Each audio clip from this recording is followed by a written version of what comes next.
Hey viewers, my name's Kara. I'm your host for Tuesdays here on the Pagan Perspective.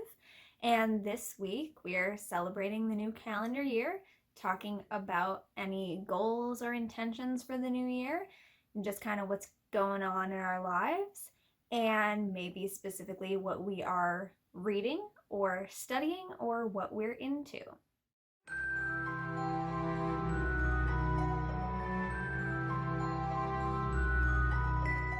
This is a very casual video today.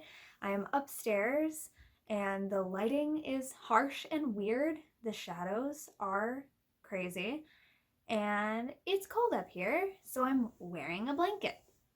So get cozy, and we're just gonna kind of recap some goal-related things. I just finished editing my 2019 year in review video for my personal channel, which also includes a little bit of a decade in review at the end of the video. So I won't be going through my entire year in this video. Last year, at the beginning of 2019, we did a New Year's topic looking back to the end of 2017 going into 2018, where we had talked about any goals that we might have for our personal path and practice. And so last year we did a video kind of catching up with that. If we had been one of the people to make those videos at the end of 2017, talking about, did we accomplish those goals, or where are we now with the progress on those goals or intentions that we had. I'm going to do kind of a similar thing today. I just rewatched the video that I made this time last year, and I wrote down some of the things that I talked about that were my goals for 2019.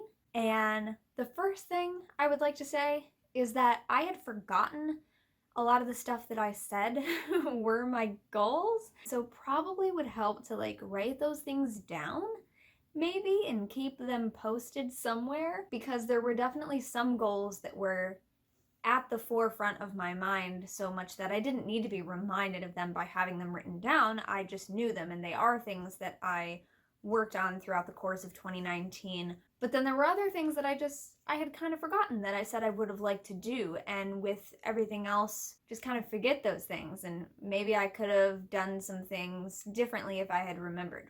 So one of the goals that I said I had for 2019 was to read more, which if you watch my personal channel, you're laughing at that, because most of my videos on my personal channel in 2019 were about the books that I was reading, because I did end up reading a lot. So when I made my video for this channel last year in January, I was just kind of at the time reading some little books that I had, some things that I had gotten at the thrift store.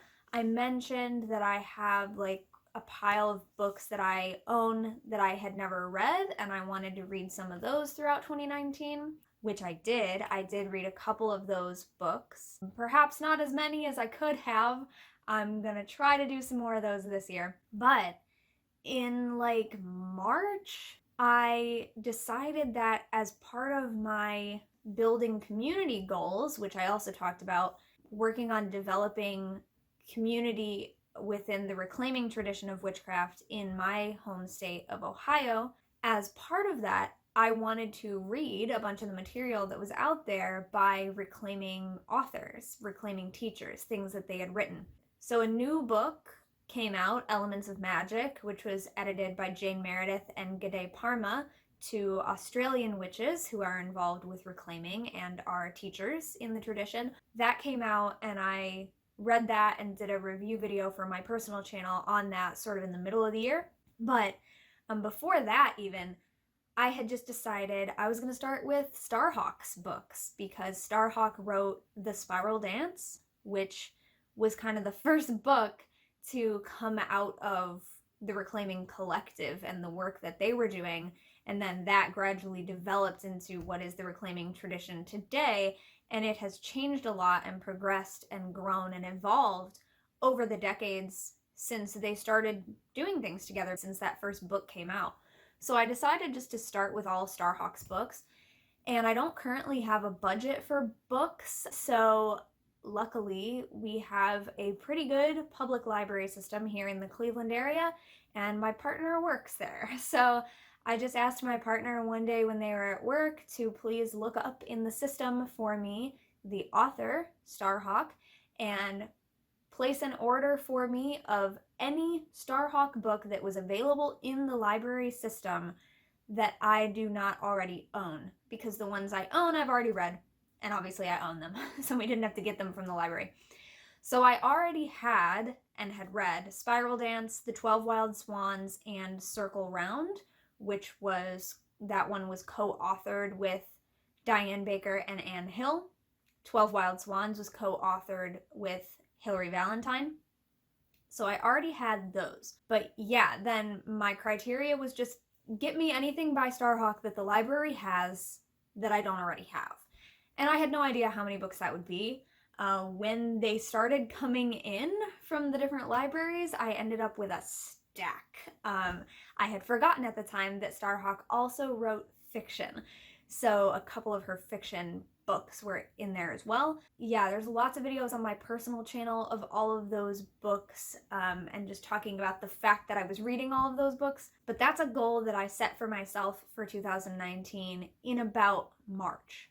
So I didn't have that goal this time last year, but I did accomplish that goal, except I did not finish the last one in the stack before the new year. I'm going to be reading it now because I had it, and I had decided, by the way, that I was going to read them all in chronological order of the date of publication, because I kind of wanted to read them in order and see if there was any flow of the evolution of the tradition or the evolution of Starhawk's writing, like we see in the 20th anniversary edition of the Spiral Dance book. It has notes at the back from the 10th anniversary and from the 20th anniversary, and you can begin to see some of what already started to change about the tradition and about the views and the way things were done just within those first 2 decades. So I decided to read everything chronologically by date of publication. So the last book in the stack, I had it, but I hadn't gotten to it yet.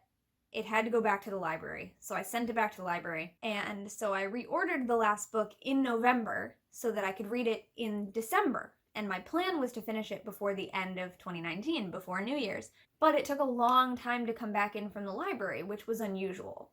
So I hope that means someone else was reading it and not just that it was stuck in transit.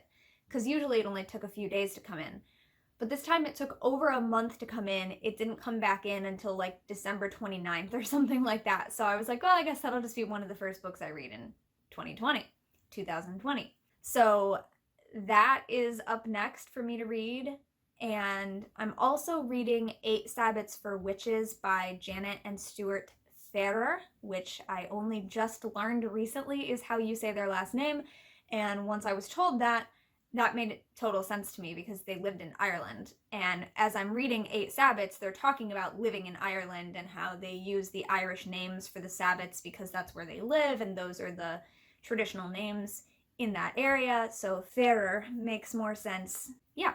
So I am reading 8 Sabbats right now, and that's sort of part of a goal that I have for this year. It's not as specific as like read everything by the Ferrers, but I want to start reading some of the sort of classic, like traditional witchcraft, traditional Wiccan sort of texts that were always recommended to me from the time that I was a beginner and that so many people recommend all the time, but I never got my hands on them as a beginner, so I read different things, and also they're about a different type of practice than what I was doing. So now that I'm, so much further on in my own practice, I feel ready to kind of go back and read those things, not as I'm a beginner witch, how do I do the witchcraft thing, instructional manual type of books, but going back and reading them as history, like knowing where this movement, kind of what we came through, what were people writing about and talking about decades ago as just sort of context for how we got to where we are today. I got a copy of 8 Sabbats from the Buckland Museum gift shop, They have lots of books there. So that's just kind of one of them. And I also just recently acquired a Raven Grimassi book for myself. I've read a couple of them through the library over the years, but I didn't own any, so now I do own one. And other than those, like, I don't have a specific like list of books, but I would like to read Gerald Gardner's books finally, or attempt to. I'd like to read some Doreen Valiente probably this year as well. So things like that. Other goals that I talked about this time last year, I talked about wanting to do more with my courses in 2019 because I hadn't offered any in 2018. And so I did accomplish that goal. In 2019, I did offer the third round of my Saturn Returns course. It is actually still ongoing. It will be finished this month. And that's the only one that I got offered in 2019, but that's an improvement over 2018, so I will take it. I also talked about wanting to revamp my Patreon and my blog, the readings page on my blog in particular, which I did. So I revamped my Patreon tier rewards. They are now themed after the elements, and I sort of updated what I would be posting as the exclusive things for my patrons. And then I also revamped my blog a little bit. I just gave it a little bit of a different look. I'm probably going to be doing that again, honestly. I'm still kind of working on that. But I redid my readings page. I switched it over. Now I do a seasonal thing where I've broken up the year into 4 quarters that I name and theme after the Northern Hemisphere seasons, because that's where I live. So I know it doesn't make sense everywhere in the world. If, like, right now I'm in winter quarter and it's summer in the Southern Hemisphere, but there's winter, spring, summer, and autumn quarter on my readings offerings now, and I switch up the decks that I offer to do readings with, as well as some of the individual spreads that are available each quarter. So that's a new thing that I implemented at the start of 2019. I'm really enjoying it. I also just recently redid the little like photo banners for my readings page that have, like, for each quarter, I have a different banner that I made from photos that I have personally taken around, my world in each season. So that's just a fun little touch there. I enjoy editing photos, so yeah, that's a thing that I did accomplish in 2019, and I'm keeping that up. I'm really enjoying it. Last year in this update video, I also talked about wanting to do another birthday trip in 2019 because in 2018, we had gone to the Ohio Serpent Mound. And I said I didn't know where I wanted to go this year, but I'd like to do something like that again.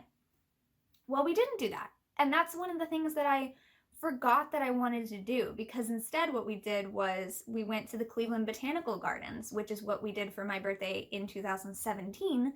So we didn't do that in 2018, and then 2019 I wanted to go back to the Botanical Gardens. So that's what we did. And I talk about this in my year in review video, which by the time you see this should also be going up on my personal channel. But in July we were supposed to have our one camping trip of the year to go to a festival, and I talk about why that trip didn't work out in my year in review video on my personal channel. But yeah, so I think maybe that's part of why I didn't want to do a trip for my birthday, because we were already going to do the one camping trip and that was going to be it. So I was like, let's just go to the botanical garden. But yeah, so we didn't do a trip outside of the city for my birthday.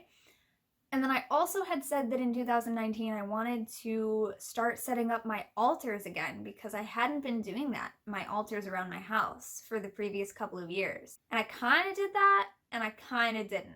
I set up one altar around the house that I kept up throughout the year. And then we had the seasonal altar, which I mentioned I was doing in the previous couple of years. So we still have that. We have our main seasonal or Sabbath specific altar in our living room, which in this new house we have a fireplace, so it's on the fireplace mantle. But then other than that one and one additional one that I did set up and I kept up throughout the year, I didn't do anything with any of the rest of my altars that I was talking about. Back in January and February, I was talking about trying to think of where I wanted to put them and what would be the best place for them.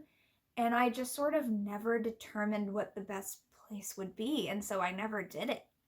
And again, you can watch my personal channel video about my entire year. I talk about how I've been struggling with insomnia for the entire year ever since we moved into this house, and then my grandma passed away and my sleep schedule was absolutely messed up at that point. And it never really went away, and then it only came back more so like just this past December again. So yeah, there's lots of stuff that, again, if I had written down like, hey, you wanted to get those altars up, Kara, maybe I would have thought about it more and done it. Other things that I did in 2019, though, that are relevant here, I started working at the Buckland Museum of Witchcraft and Magic, which is in Cleveland in the old Brooklyn neighborhood. It is Raymond Buckland's collection. He has now passed away, for any of you who did not know. He passed away several months, I guess you could say, after the museum had its grand opening. So I got to meet him. He was at the grand opening, and then he passed away later that year. Then the museum moved to its current location in Old Brooklyn. Yeah, so I help out there now a few times a month. Hopefully more going into 2020. That's sort of our plan, but I have to like get my car fixed and stuff like that. But I also started teaching some classes there, so that's something that we're also hoping to continue and do on a more regular basis. So that's a cool thing. And then yeah, I already talked about my sort of loose goals for reading this year. I'd like to read some Gardner, some Valiente. I'm reading some Ferrers now. Yeah, Grimassi. So just, yeah, going back and reading some of the stuff that they're the names of books that I've always heard, that have always been recommended, that I never got around to reading, and wanting to go back and read them as history and context of our sort of movement, and then my path in specific. And I still want to read more reclaiming centered books by different authors, though. Now that I've read most of what Starhawk has written, the library didn't have all of Starhawk's books, so there's still a couple out there, like Webs of Power I haven't read yet, but that's pretty much the only one after I read this one. And then I want to read, for example, Evolutionary Witchcraft by Thorne Coyle. I have also heard that Transformative Witchcraft by Jason Mankey, is a must-read before I get into Gardner and Valiente. That was a recommendation that someone made, so I think I'll look into that at least. I don't know if I'll be able to get a copy of that right now, because again, no real budget for books, so I either have to get them secondhand or use gift money, or see if I can get them through the library system. But yeah, I want to continue community building, trying to do more with just reaching out and seeing who's interested in the kind of community that I'm trying to build, who's interested in the kind of stuff that I'm looking to do. I plan on sticking around at the Buckland Museum, poking my head in every so often, you know. I plan on being there, I plan on hanging out. Again, continuing to offer classes there and work with them. I would love to go back to that same UU church that I've been being asked to be a guest speaker at for the past 2 years. I did that in 2018 and 2019. I would love it if they invited me back this year. That would be super cool. I really need to do more with my own energetic work. There's a lot more that I could be doing that I really just kind of need to figure out how to buckle down and make myself do it, because it would help, you know. You need consistency in building habits, and I struggle with that. So yeah, and I will always continue working on, you know, my path in general and seeing where it leads. But at this point, early January 2020, that's kind of where I am. And here we are, still on Pagan Perspective. Thank you so much for being here. Let us know any of your specific goals, or how was your 2019? If you have any specific goals for 2020 related to your spiritual path, your practice, or just in general stuff that's going on in your life that you would like to share with everyone else, please do let us know in the comments, and I will see you next time. Until then, don't forget to be awesome, blessed be, and goodbye.